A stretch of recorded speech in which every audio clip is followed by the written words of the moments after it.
This is Citadel by Martin Walker. Now, I usually make it a policy of owning a game before I do a review. In this case, this game is very rare, and also never came out in the United States. So I wrote to Mr. Walker and said, hey, would it be okay if I reviewed a download edition? And he said, sure, go ahead. So here it is. Okay, so Citadel is a game where you play as a robot who captures other robots. It might draw comparisons to another Commodore classic, Paradroid, which shares a very similar premise and was a bit earlier. But there are a few key differences. For one, you use the captured robots in this much like an option. In Paradroid, you capture the robots and you inhabit their bodies and use their abilities. So immediately you have a pretty big departure from the Paradroid formula. Now let me explain what's going on in Citadel. Okay, so you can move around, you can fire, you can actually strafe in this, which is kind of neat. But the real meat is when you double tap the fire button, you get an on-screen cursor. And what that lets you do is if you move it over a robot, you capture that robot. You move it over a switch, you use that switch. And if you hold down the button and hit a direction, you maneuver the robot to that side of you. So let's say there's a robot on the right side of you and he's firing at you. You can maneuver the robot you've captured to the right side to absorb shots or to hit the enemy that's firing at you and destroy it. So this lends a lot of tactical strategy to Citadel that's not really present in Paradroid. They're actually, despite the kind of cosmetic similarities, they're really pretty different games.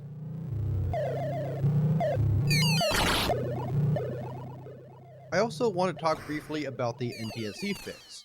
Now, this is a hacked version of Citadel, which is missing, I think, a few raster effects, like color palette cycling kind of stuff, and it does flicker still sometimes.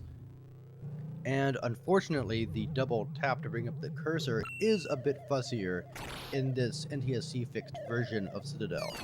But all in all, I'm very happy to be able to play this on my stock American Commodore 64. I did encounter one serious bug that I don't believe happened in the PAL version, and that's I got my robot stuck in a wall. And I can't move any farther to the right than I'm showing here, and that was kind of a bummer, but the game is on a whole not really buggy at all, which is good. One thing I like a lot about Citadel is that it's full of secrets.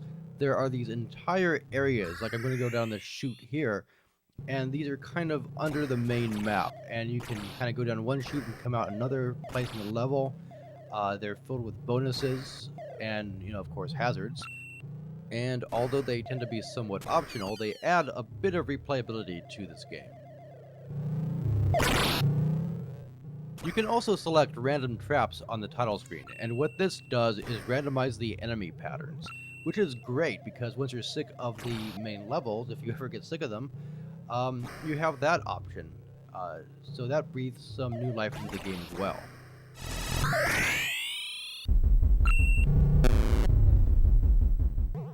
And aside from the gameplay, which is fantastic, the game sports some really nice graphics and sound as well. The sound makes full use of the Commodore SID chip, and the graphics make really good use of the Commodore's limited color palette. Everything is very chromed out and attractive looking.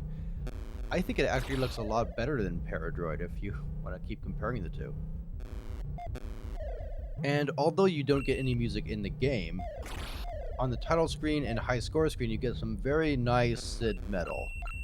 Martin Walker did some great work with the SID chip there. It's probably still some of the best SID metal that I've ever heard.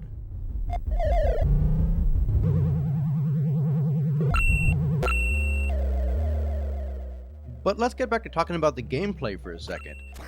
Citadel, in addition to all the stuff I've already mentioned, gives you some really cool power-ups. There's a weapon that shoots backwards. There's one that's a spread shot, etc. It doesn't disappoint in the power-up department.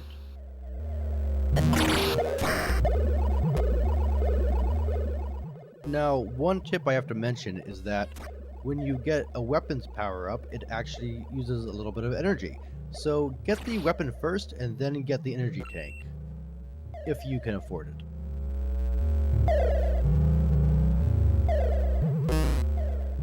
I think I'd classify Citadel as an action strategy game. You have to look at every situation and devise a plan accordingly.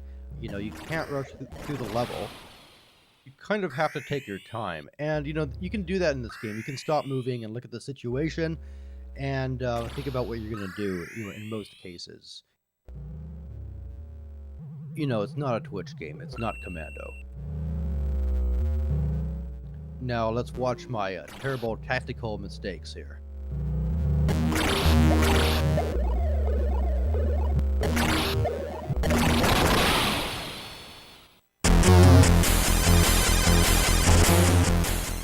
So, there you go, that's Citadel running on an American Commodore 64. If you haven't played this, or Paradroid for that matter, you should go and track them down immediately. You won't be let down by either of those games.